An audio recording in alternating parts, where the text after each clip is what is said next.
It's Friday, May 3rd, 2024. Let's talk about the news. From the Wall Street Journal, office loan defaults near historic levels, with billions on the line.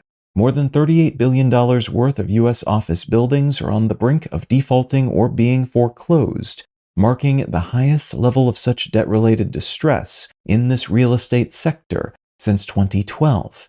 Commercial property owners typically borrow half or more of the money they invest in a building, so the current high interest rates in the country are making life difficult for those buyers, and the reduction in demand for office buildings has made affording those increased payments tricky, as post-COVID-19 workplace realities have collapsed entire chunks of the market, and tenants are now paying closer attention to their landlord's financial health, which, for the aforementioned reasons, is tending to be less good than it would have been several years ago, compounding this issue for some property owners. From Ars Technica, Tesla to lay off everyone working on superchargers and new vehicles. Following a wave of layoffs that saw more than 10% of the company's employees fired in mid-April, EV company Tesla's leadership has announced that two key executives, those responsible for new vehicle development and the company's supercharger network, have been laid off, along with most of their teams.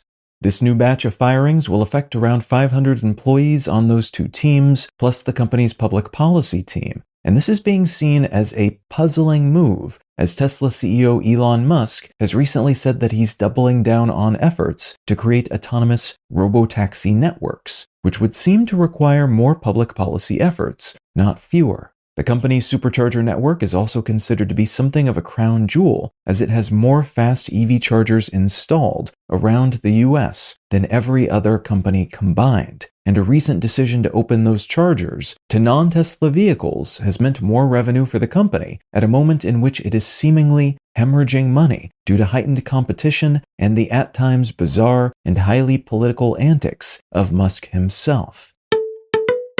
And from TechCrunch, OpenAI inks strategic tie-up with UK's Financial Times, including content use. The Financial Times, a long-standing London-based news entity, has signed a deal with ChatGPT maker OpenAI to license their archive for AI training and information gleaning purposes. This deal is being framed as a strategic partnership, and in essence, it means that the Financial Times will be paid by OpenAI to allow the latter to use the former's work to train their AI systems, while also allowing those systems to provide information from the Financial Times to users when relevant. OpenAI has recently made similar deals with the Associated Press, Axel Springer, and Le Monde, among others, and other AI companies are doing the same, all of them seemingly trying to get ahead of a jumble of legal actions by all sorts of publishing entities aimed at AI companies that are scraping up this sort of work without providing compensation to the owners of said work.